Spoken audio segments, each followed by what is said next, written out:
Alright, ever since I saw the Season 4 trailer for Invincible, which was insane by the way, I caught a glimpse of this guy right here that kinda looks like Samuel L. Jackson. Come on!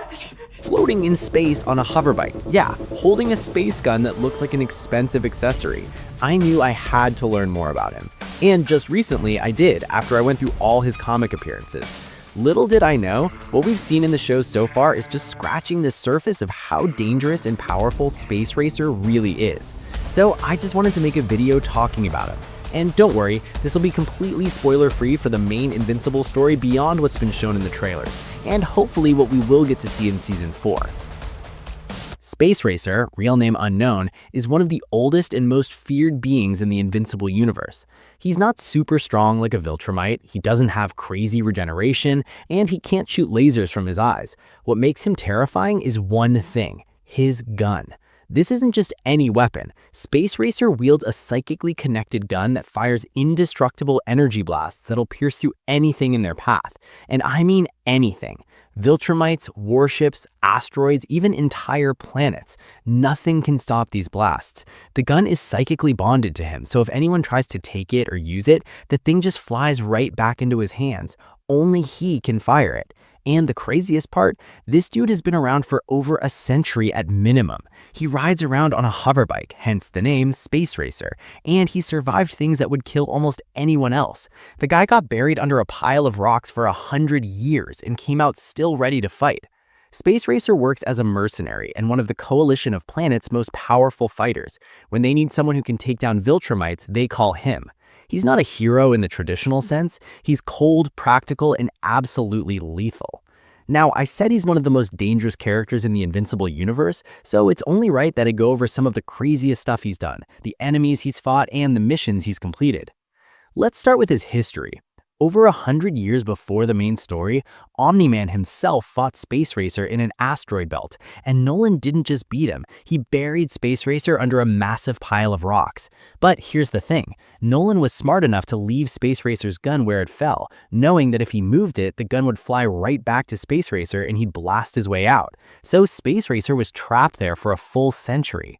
Nolan was so impressed by this fight that he wrote about it in his science fiction books that he published on Earth. He called the story The Man with the Invincible Gun and named the character Space Rider to hide his real identity.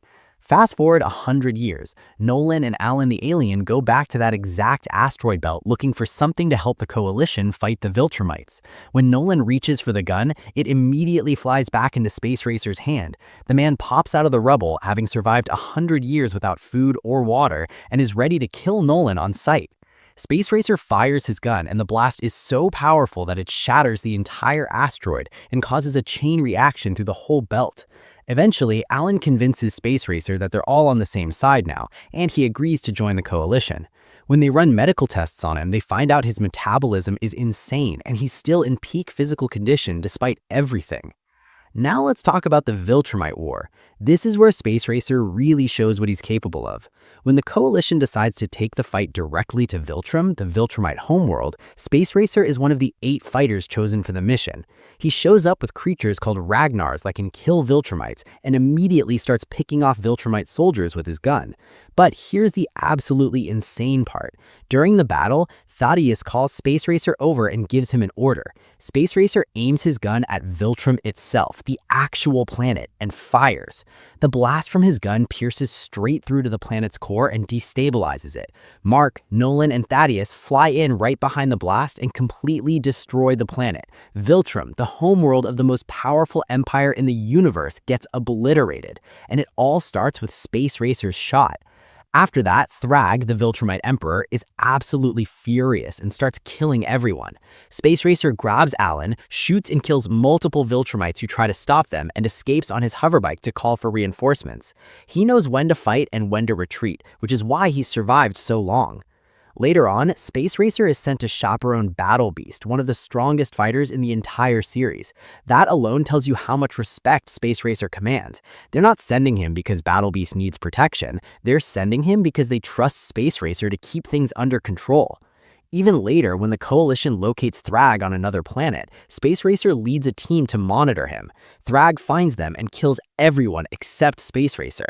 As Space Racer is shooting his gun in terror, Thrag flies up and dodges the blast. But the fact that Space Racer survived an encounter with Thrag, who is literally the strongest Viltrumite alive, is incredible. Let's talk about his abilities. Space Racer has psychotechnopathy with his equipment. He can summon his gun and his hoverbike with just a thought. His hoverbike can materialize out of nowhere and ram into enemies to give him point-blank shots. He ages incredibly slowly. 100 years passed and he didn't age at all. He has superhuman durability, survived being buried under tons of rocks, survived getting punched by Thrag, survived ship explosions. He has superhuman strength, knocked out a warrior named Thresha with a single punch. But what really makes Space Racer dangerous isn't just his powers or his gun, it's his experience. He's been doing this for over a century at minimum, probably way longer. He knows how to position himself, when to take the shot, and when to get out. He's practical, efficient, and doesn't take unnecessary risks. There's something really cold about him too. He's not emotional, he doesn't grandstand, he just does what needs to be done. In the comics, Space Racer plays a crucial role in some of the biggest moments in the entire series. He's directly responsible for making it possible to destroy Viltrum. He saves Alan and Tech Jacket multiple times. He survives encounters that should absolutely kill him. Based on that Season 4 trailer, it looks like the show is finally going to give Space Racer the spotlight he deserves. I really hope they show just how devastating his gun is and how much of a strategic asset he is to the Coalition. If you want a full, complete breakdown of his entire comic run and all his major moments, let me know. There's a lot more to cover. That's all I've got. See you in the next one.